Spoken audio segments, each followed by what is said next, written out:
Hi, welcome to this episode of the Weekly Magazine. My name's Costas. And I'm Chris. What a great show we've got today. What a great show. We had a lot of fun with this one. Before we continue, we got a slight amendment to add to a product we reviewed in last week's show. Now it turns out that Canic by Nicholas Lawrence, it can be done impromptu. Now it's the 7th chapter on the DVD, about 15 minutes in on the playal, and it explains how to do it impromptu. Now we didn't realise this because it wasn't actually that clear to us when we watched it. You know, when we review a product, you don't watch every second of the DVD. You watch the main thing and all the suggestions and ideas, yeah, okay, they're good, but our main thing is about the whole, you know, the effect itself. So our apologies to Sans Minds and Nicholas Lawrence. There is an impromptu version for Canic. Yes, that being said, the impromptu version, you still do have to make up the gimmick. Yeah. So on to this week's show. We have again 2 once-overs and a blast from the past. Now the first once-over this week is EVP by Alan Rorrison. Very excited about that one. And the second one is Firefly by Joel Dickinson. And the blast from the past is the haunted deck. That is a blast from the past. Question, or shall we say competition? Yeah.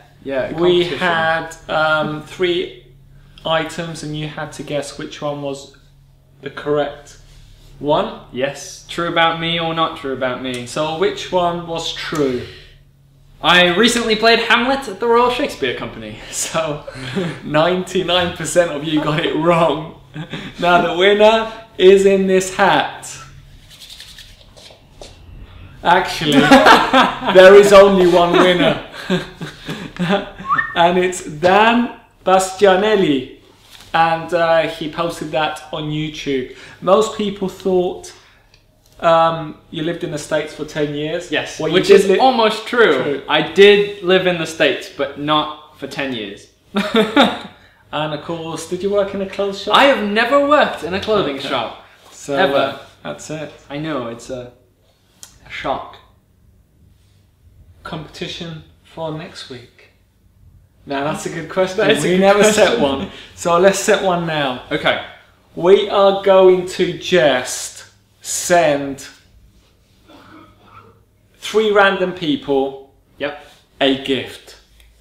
Now it's going to be a gift from our overflow rack. Just send a message saying, what a great show.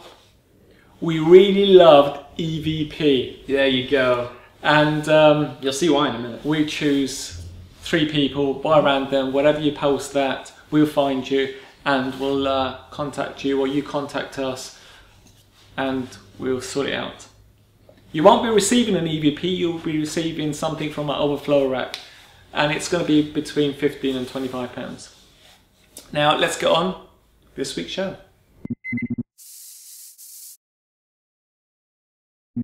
Hello, let's get on with the show. We'll start with the first product, EVP. Ooh. Now let's watch some footage we took with some real people in the real world at a graveyard.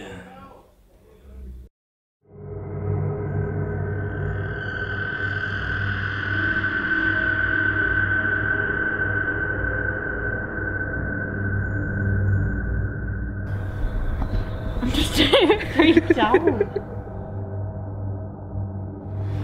I'm a scythe. If you wouldn't mind, can I borrow your phone? What I'm going to have you do is just go to the voice memo app. We would like to talk to Mary Knight. If you are here, can you please give us a sign? Something, move something, say something, anything. Is there any chance you could tell us where you died?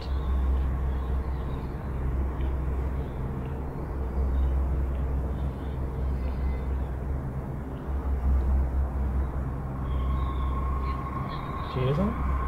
Did you really? Yeah, I actually did hear a little thing. Yeah. Seriously? Yeah. Chance you could make some noise, use your voice, do anything.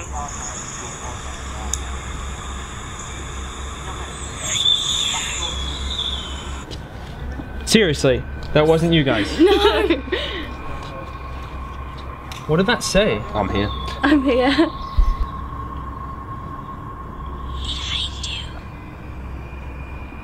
Did you really? Yeah, I actually did hear. What did that say? Stop this.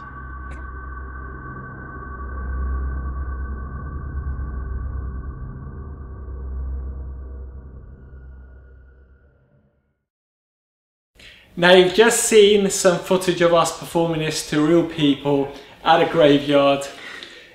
The best footage, unfortunately, we could not use. This woman scared herself so much that she did not allow us to use the footage. Yeah, she basically forbade us to use. Well, I mean, we obviously asked them if we could use their faces. But as with everything, they think it's some form of a magic trick or a trick of some sort. There's a no Chris, there's magic. Yeah. And she went along with it. She got scared so much she thought she's witnessed ghost messages or whatever she witnessed. She went running, sat on a bench. Yeah. She had half a minute worth of crying. And then she banned us from using the footage. So this is really strong. Yes. The idea is, if you like that kind of stuff, as you can see, that's actually his copy. Yeah. He had to have one. As soon as I brought them in, Don had to have one. It's I love like this so much. Right. Let's talk about this. Okay. Apart from saying, I think it's just fantastic. Yeah. The props you get are quality. Quality stuff. The engineering or the props that you receive, they are. If you went to Apple to buy an adapter or something, or you bought something of that nature, this is the quality of this prop. It is well made. Absolutely. So well done, Murphys, for producing something of such high caliber and quality. Talking about performing it, it's quite easy. You do have to put some practice into getting some timing down, but other than that, it's you sort of let it do it itself. We had to play around with the volume we recorded it in the first place as well. Yes. And also you've got to play around and familiarise yourself with the volume on the device that's got the message in the first place. Yeah. And the other thing is you can set it up and test the sound like we did in the studio. Yeah. And we thought that it was a bit too loud. But when you go outside, you should. What I mean by that is you should always test where you're performing first. Yeah, because of the ambient noises you get, and it's all different wherever you are, and you just need to test the volume is good, and that's just the tip from us from going out and actually doing this. And we had a lot of fun doing this. So much fun. And the great thing is, you borrow their phone, and when you ask the questions, no one can hear anything. Nope. So it's just silent. So the spectators they're just staring really, thinking, well, what's all this about? He's asking questions and I'm hearing nothing. Big deal. And when you play the recording back, which is on their phone, you give them their phone back, and they hear the messages, the spirit messages or whatever you call them, just after the questions you ask, it's really eerie. It's very eerie. That's a good word. And we were at the graveyard and everything was silent. It was actually really dark. We were struggling with the light really. It was that dark. Yeah. Late at night. And everything's silent. You hear these messages come up on the recording. It's great. It's great. You get some warmth inside you because it's so realistic. It's so good. Yeah. And I don't know what else to say about it apart from saying it's great. It works. It's not really works. It's not like a traditional magic trick where you'll buy something and say, I'm going to perform this at my gig today, and you perform it at every table, or every other table, every 3 tables, or whatever. This is a trick that you will buy, you would have set up on you, and when the moment's right, you perform it. You know, you can't guarantee that you're going to go out today and actually go out and perform it. Right. You might not have the right... You need the right atmosphere. Yeah, the atmosphere, the setting, the circumstance to do it. But when you do perform this, the reactions you get are great. They're great. Now, on the official trailer, you see people jumping up and they're very vocal with their experience. But in the UK, you don't get that. What you get is stunned silence. Yeah. You get that stunned silence. Amused. And you know you've got them. Whereas in America, you got people that are more vocal and, you know, they jump up and down and, you know, they announce exactly how they're feeling. But in the UK, what we realised is you get more of a stunned silence. But the reactions are still as real to them. They're still as real to them. It's a very strong effect. Very strong. And for what you get, the money you pay, it's well worth it. And I would say, Halloween trick, you definitely need it. Yes. But apart from that, as long as it's night, you've got a winner. I don't think it works really that well in the day as such. No, it's like, again, it's the setting, it's the unsettling. I mean, what we did with these people is we basically took people off the street and said, come with us. And we walked all the way through town into a graveyard and tried to contact a dead person, a spirit. Was apparently, you know, on one of the gravestones. Yeah. And it was just great. Can't recommend this highly enough. You're going to have a lot of fun performing this. We both like it. Don loves it. It's fantastic, really well made, well worth the money. Buy yourself one today. Until next time, the next once over is coming up. See you soon.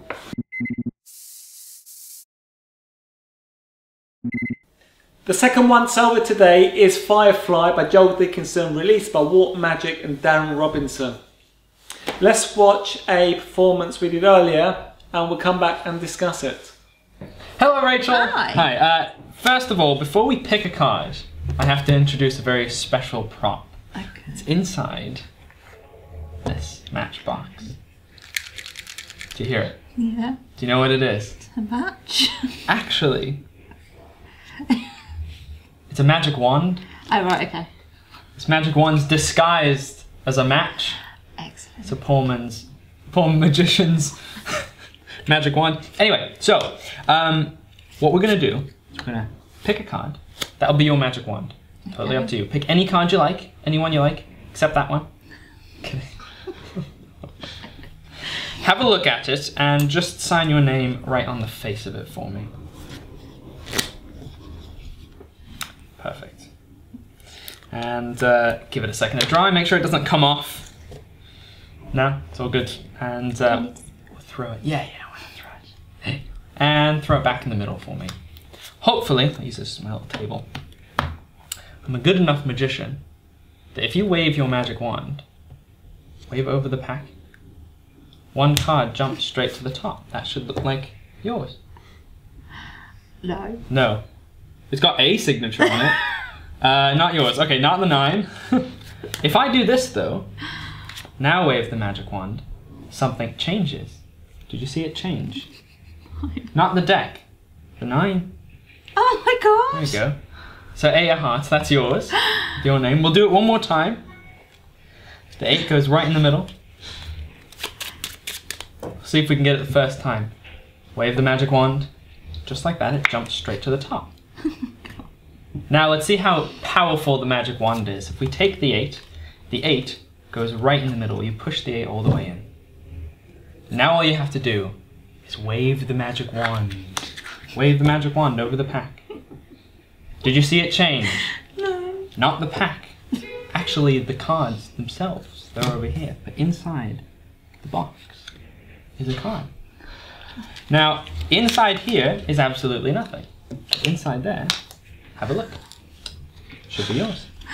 That's brilliant. That's amazing. Now that was a performance for Firefly. Now Chris, what did you think of it? I like Firefly. You see, as you know, I collect ambitious card routines. I collect ambitious cards and color changes. And this is just another addition to a very strong ending. Yeah, that's to it. An ambitious card. It's an ending. It's not a whole routine. No. It's an ending to your existing ambitious card Yeah. routine. When you first open it and you take everything out and you look at them, you're thinking, okay, really?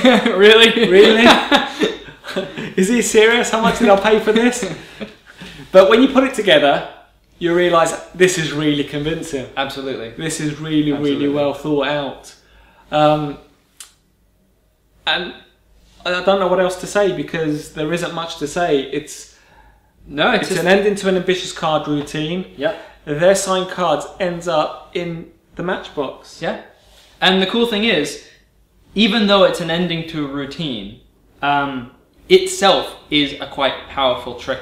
You start out with a matchbox, you open it, you show there's a match inside, matchbox is completely empty, you put the matchbox down, you do your ambitious card, and then you return to the matchbox, and inside the matchbox is a signed card. I love this, and I've only been working on this for a day or so.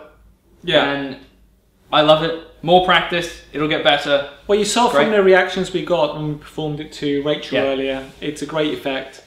And you will love performing it. And it's not a lot of money either. And it's a great trick to carry around with you. Again, well done, Joel Dickinson. Fantastic work. Wrought magic.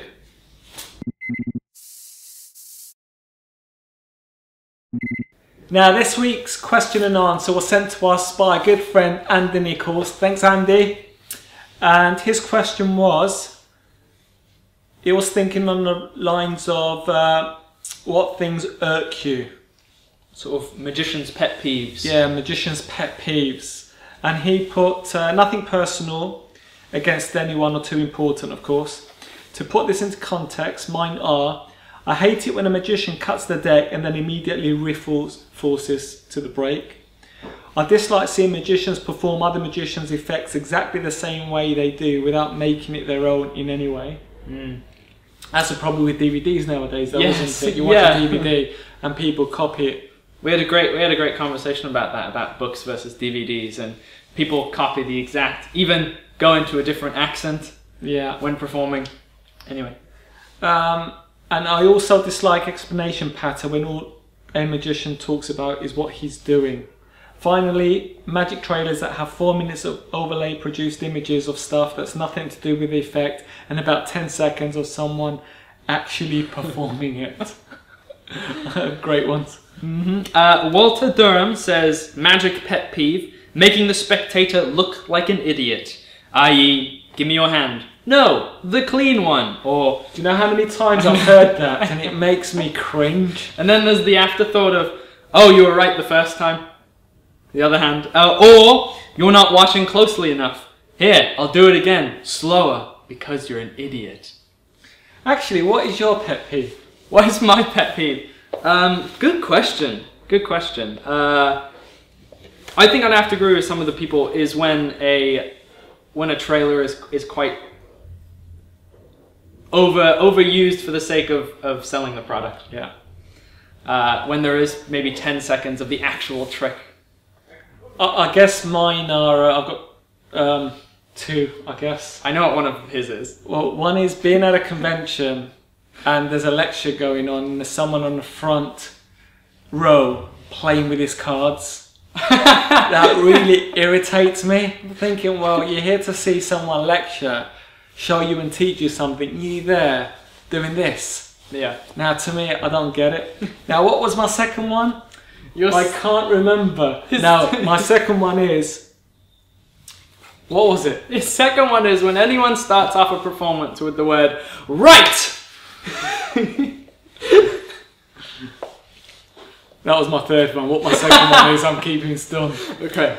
But I also agree with something Gary Jones says later, which is very valid, and we get to it in a bit anyway. Yes. Rob Brown says, sort of the same as what I think, pre-release hype with no videos to demonstrate the actual effect. Agreed. Paul Wingham, magicians pretending they are full-time pros but actually work in Tesco's. Magicians complaining about what other people charge. Now that's a very interesting one because a lot of people do complain about other people's fees. Yes. Yeah. I guess it's one of those things. Yeah, it's almost subjective because I mean, if you work for higher corporations that pay you more money, why not?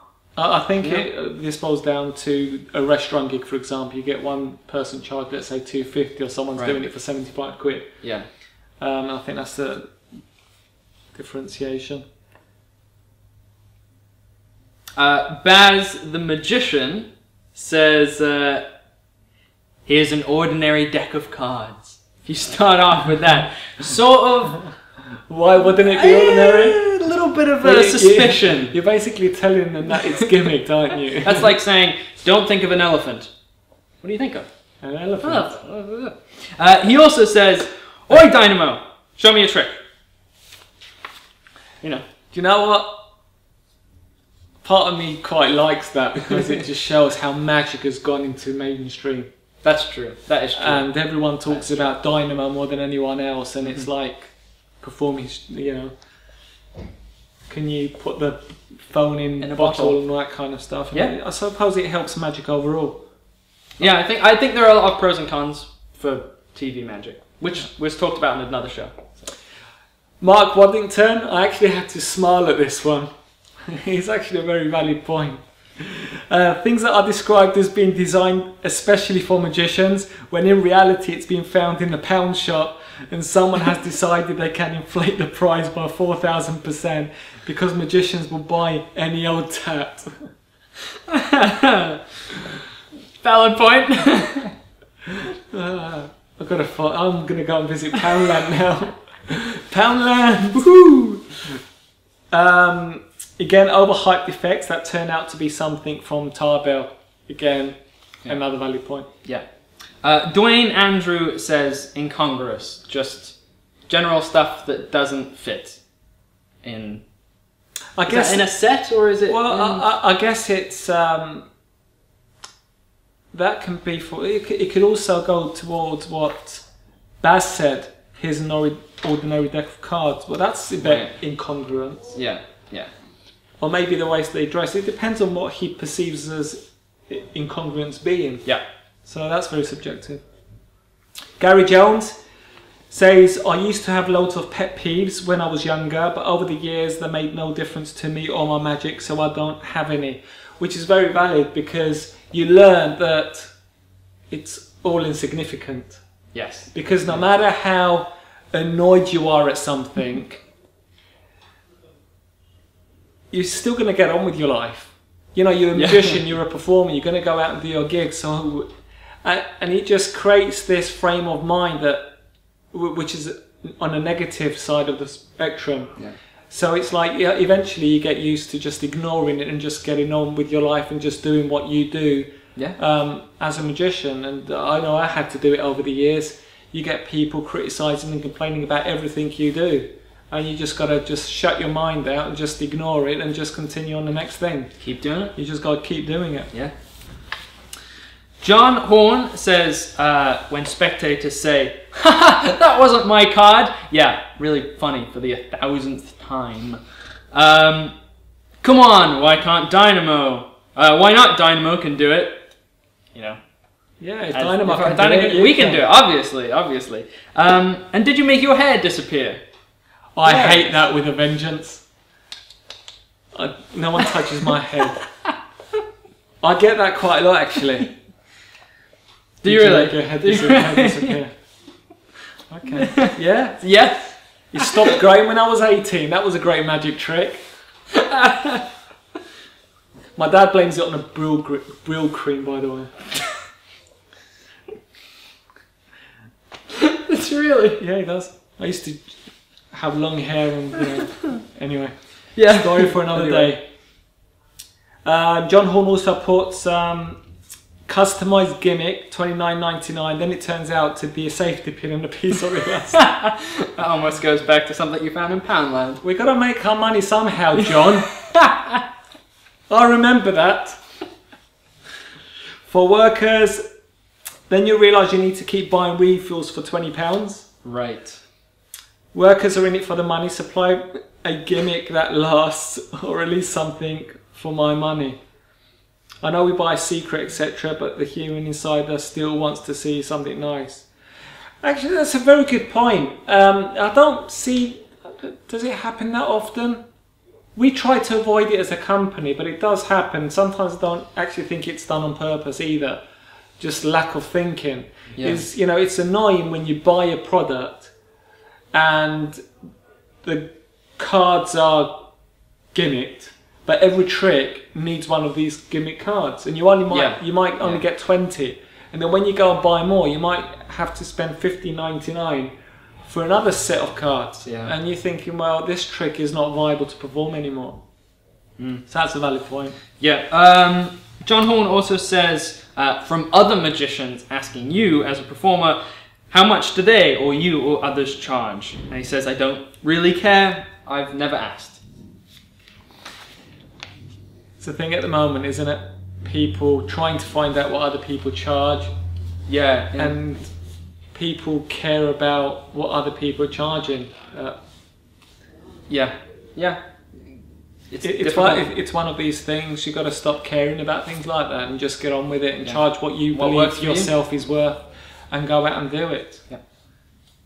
And the last one from Faye Presto. Hi Faye, I'm not sure you actually responded to any of our questions yet, but so we put this one on.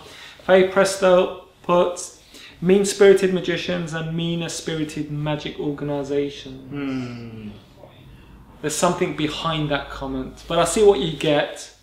Sometimes you do get some magicians that don't play according to the rules. Yeah, don't. But that's the question and answer for this week's show. We've got one already for next week's show. We put it on this show and then put it on social media. Yep. It's from Matt. We don't know what your name is, Matt. You sent me an email. Luckily, I saw it regarding this show. You got no surname, so... Or maybe his last name is no surname. Yeah. That would be a great one. No surname. I think a visit to the depot office, but anyway. Now the question is, it's actually a really good one. We don't think we've asked anything like this yet. Oh, yeah. What trick do you think is underrated or has gone under the radar? So what trick do you really like that people have discarded? Yeah. It's a great effect, but when you perform it in the real world, it's a killer. Yeah. So the question again, what trick do you think is underrated or has gone under the radar? And to be honest, might as well say it now, it's not going to be on next week's show as an answer from me. This week's show was Firefly. Yeah. It's been out for a bit. It's been out for a bit, it's gone under the radar. In the real world, it works. You've seen the performance, so that's the type of thing that we're looking for. Until next week, woohoo!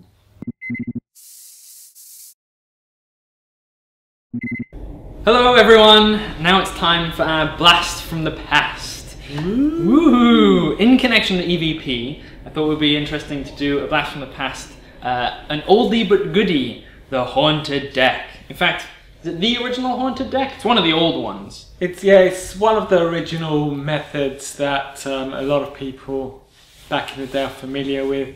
But I like this version actually, I really like this version. Let's watch a live performance and we'll come back and discuss it. Yes. Anyone you like? Yep. Just sign your name right on the front of it for me. That's why I break the pen. Perfect. And there we are. Make sure it doesn't come off. Nope. Great. I'm just going to throw that. Just say stop for me. Stop. And we're going to throw that right in the middle. Now, here's what we're going to do. Hopefully, if we just watch.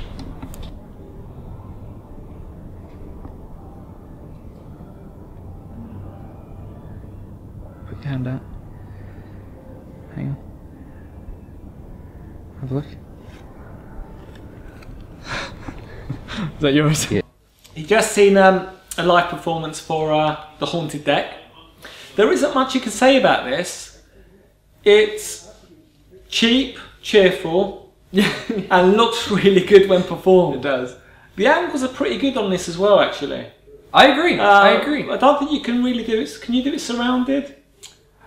You are theoretically you could if you found a way to. Yeah, it's great. How many tricks do you do surrounded anyway? Yeah, exactly. You know, you've seen the performance and reactions are really good on this, and the visualness of the deck moving It's around. so smooth. Yeah, and silent. Well, that's it. Yeah, there's no electronics. Nope. Well, there wouldn't be for the price of this. And if you like what you saw and you want a haunted deck that works, now again, it's one of these things. All you get is the deck. Yes. You get the deck all made up. You get the gimmick deck and all that kind of stuff. When you buy it and you go to the product page on the website, there is going to have a tab that says explanation or something. When you click on it, you'll see a video explaining the haunted deck. So you don't actually get instructions in the post. You have to go back to the product page and watch the instructions. And that's the haunted deck.